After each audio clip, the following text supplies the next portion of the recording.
আছেন, উপস্থিত আছেন বাংলাদেশের সিইও জনাব খালেদ শামস।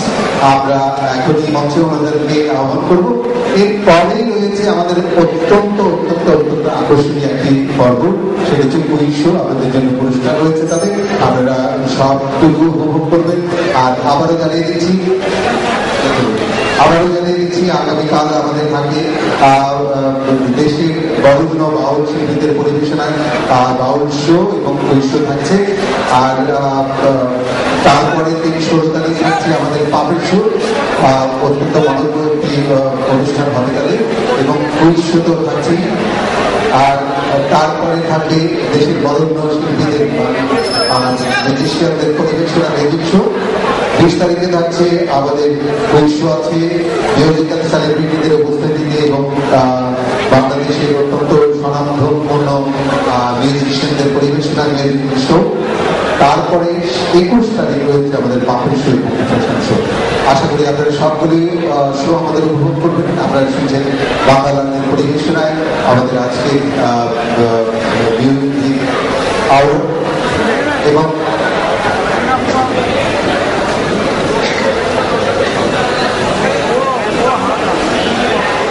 আজকের আলোচ্য বিষয় ফেসবুক এবং উইকিপিডিয়া। আমি মঞ্চে বসে থেকে ছবি হিসেবে বক্তব্য শুনছিলাম। আমার কাছে যে কটা তথ্য ছিল তার সবগুলো লিখে দিয়েছে। আমার নতুন করে তথ্য দেওয়ার মতো কোনো আমি ফেসবুক এবং উইকিপিডিয়া এদিকে পার্সপেক্টিভে রেখে আসলে আপনাদের সঙ্গে একটু কথা বলতে চাই। আমরা কোথায় আছি এবং কোথায় যাব। আমাদের প্রত্যেকের নিজেদের পেছনে তাকিয়ে রাখা হয় মানব সভ্যতার যে ইতিহাস, সেটি হচ্ছে মানুষ আগুনের যুগ অতিক্রম করেছে, পাথরের যুগ অতিক্রম করেছে, কৃষি যুগে পদার্পণ করেছে এবং কৃষি যুগ থেকে বড় একটি রূপান্তর হয়েছে যখন আমরা 1760 সালের দিকে শিল্প যুগে পদার্পণ করি। এবং শিল্প যুগ দীর্ঘদিন যাবৎ, গত কয়েকশো বছর যাবৎ সারা পৃথিবীতে দাপটের সাথে সভ্যতার এমন পরিবর্তন করেছে যে পরিবর্তনগুলো আমাদের ঘর পর্যন্ত ব্যাপকভাবে প্রভাবিত করেছে। এবং সেই একই সময়ে আমাদের মধ্যে দেখা দিয়েছে যে আসলে শিল্পযুগের পর কোথা। আমাকে যদি বলা হয় তাহলে আমি বলবো যে শিল্প যুগের যে স্তরগুলো ছিল, যেমন এক সময়ে বাষ্পচালিত ইঞ্জিন, ডিজেল চালিত বা পেট্রোল চালিত ইঞ্জিন, বৈদ্যুতিক ইঞ্জিন, এবং এখন যেখানে আমরা যে ইঞ্জিনে পা দিয়েছি সেটি 0-1 এই 0-1 ইঞ্জিন কিন্তু আজকে শুরু হয়নি, দীর্ঘদিন যাবৎ, অনেক দিন যাবৎ, অর্থাৎ বিগত শতাব্দীর মাঝামাঝি সময় থেকে কিন্তু 0-1 ডিভাইসেস গুলো আসা শুরু করে এবং সেই আগমন থেকে আস্তে আস্তে এই সভ্যতার যাত্রা শুরু হয়। আমি কিন্তু এই সভ্যতাটাকে বলি মানব সভ্যতার তৃতীয় যুগ। এক সময় আমরা এটাকে বলতাম এইজ অফ ইনফরমেশন অথবা তথ্য যুগ। কি কারণে তথ্য যুগ বলা হয়েছিল আমি ঠিক জানি না, তবে এই কথাটি বলার সময় নিশ্চয়ই এটি মনে রাখা হয়েছিল যে তথ্য পাওয়া, তথ্য দেওয়া, তথ্য আদান প্রদান করা সেরকম একটি বিষয় এই যুগের একটি প্রধান বিষয় হিসেবে পরিগণিত হবে।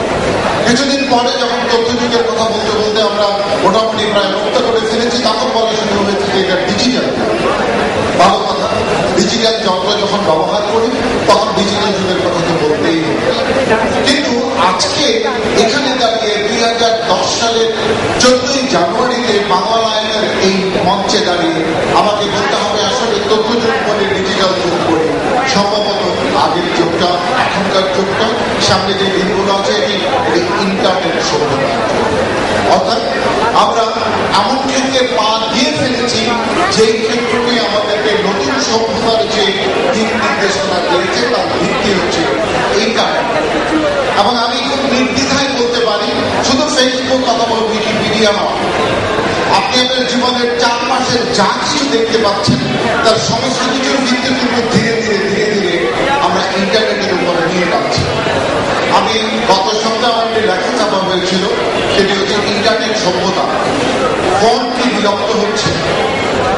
এবং এই প্রশ্নটি যখন আমি তুলেছি তখন আমাকে আমার এক বন্ধু বলেছে যে এইরকম একটি সময়, যেই সময়ে মোবাইল ফোন এমন বিস্তৃত হচ্ছে, আমরা বাংলাদেশের মতো জায়গায় 6.5 কোটি মোবাইল মোবাইল ফোন কানেকশন পাচ্ছি, ব্যবহারকারীর সংখ্যা আমার ধারণা প্রায় 10 কোটি। এই দেশে আমরা ভাবছি যে ফোন বিলুপ্ত হবে।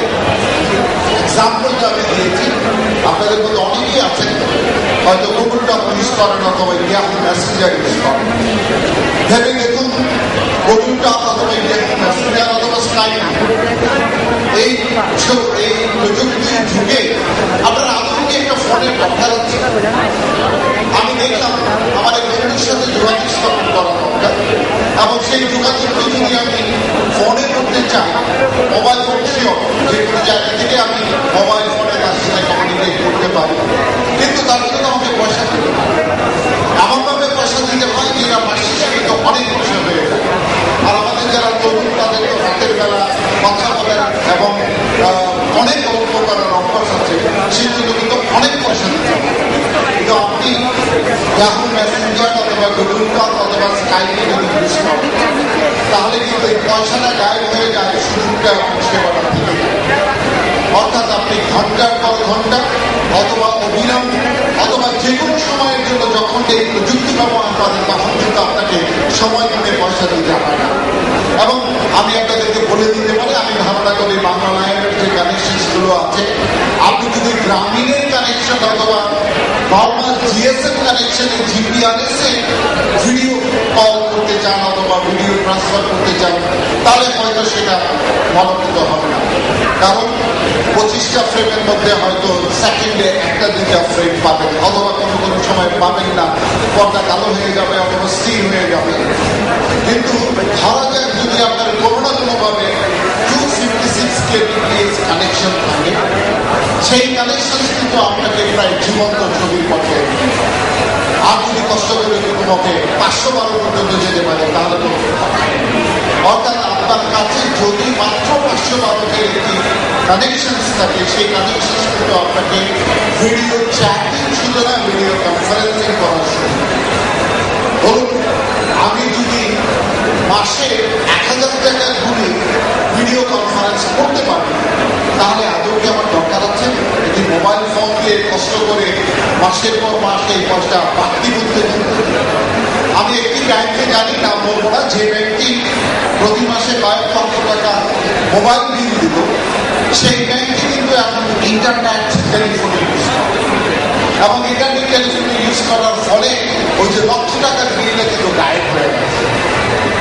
আমি একজন আইএসপি কর্মকর্তাকে জিজ্ঞেস করেছিলাম, সবাই সুমন আহমেদ সাব্বির মোবাইল ফোনের ভবিষ্যৎ কি অথবা টেলিফোনের ভবিষ্যৎ কি। সাব্বির আমাকে যেটা জানানো সেটা হলো যে ভাই মোবাইল ফোনগুলো যেগুলো আমরা ব্যবহার করি তার প্রত্যেকটাতে কিন্তু ভিওআইপি আছে, voice over internet protocol use করার ব্যবস্থা, কিন্তু এখনো সেটি আমরা ব্যবহার করি। আমি আপনাদের দৃষ্টি আকর্ষণ করতে পারি, আমি বিশ্বাস করি 2 থেকে 4 বছরের মধ্যে আমাদের সমস্ত মোবাইল প্রযুক্তি অথবা টেলিফোন প্রযুক্তি পুরোটাই ইন্টারনেট। এমন সরকার যতই চেষ্টা করবে ভিওআইপি বন্ধ করার, ভিওআইপি বিরুদ্ধে লড়াই করার, একদিন খুঁজে পাবে যে ভিওআইপি বন্ধ করার মতো কোনো বিষয় না, নিয়ন্ত্রণ করার মতো কোনো বিষয় না, লাইসেন্স দেওয়ার মতো কোনো বিষয় না। অতএব ভিত্তিটা কিন্তু দাঁড়িয়ে যাচ্ছে ইন্টারনেটের। একটু হবে ছবিকে বলে গেছেন, পৃথিবীর সবচেয়ে বড় লাইব্রেরিটা কি? পৃথিবীর সবচেয়ে বড় সামাজিক সম্পর্ক স্থাপন করার জায়গাটা কি? সেটা ফেসবুক। এর সাথে আপনি টুইটার সহ আরো যদি অনেক লোকে হাইফাই বা আরো কিছু যুক্ত করেন, তাহলে যে সংখ্যাটা আপনি সেই সংখ্যাটা কিন্তু অসাধারণ। আমি আমার নিজের অভিজ্ঞতা থেকে বলি, সেটি হচ্ছে আমার ফেসবুকের বন্ধুর সংখ্যা 5000 উপরে যেতে পারি, অর্থাৎ ফেসবুকের লিমিট 5000। কিন্তু আমি প্রতিদিন 150 থেকে 200 করি, যারা 990 থাকে তারা 100 থেকে 150 ফ্রেন্ড রিকোয়েস্ট পায়। আমি এদের সবাইকে চিনি, এরা আমার বন্ধু না, কিন্তু এরা আমার সাথে সম্পর্ক স্থাপন করার একটা ইচ্ছা করছে। এবং আমার নিজের কাছে মনে হয়েছে আমার সিম্পলি একটা ইনফরমেশন আমার 5000 বন্ধুর কাছে পৌঁছানোর জন্য, অথবা আমার আরেকটি গ্রুপ আছে ডিজিটাল বাংলাদেশ গ্রুপ, তার মধ্যে 4000 মেম্বার আছে, এইরকম 10,000 লোকের কাছে আপনি একটা ইনফরমেশন 1 সেকেন্ডের মধ্যে দিতে পারি, যেটি আর কোনো মাধ্যমে দিতে পারি না। সেই মাধ্যমটি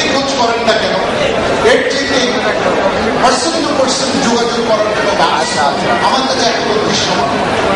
ফলে আলটিমেটলি যে জায়গাটা দেখবেন সেই জায়গাটা হচ্ছে এত মানুষকে চেনার কোনো উপায় নেই, এত মানুষের মনের কথা জানার কোনো উপায় নেই, মনের অভিব্যক্তি জানার কোনো উপায় নেই।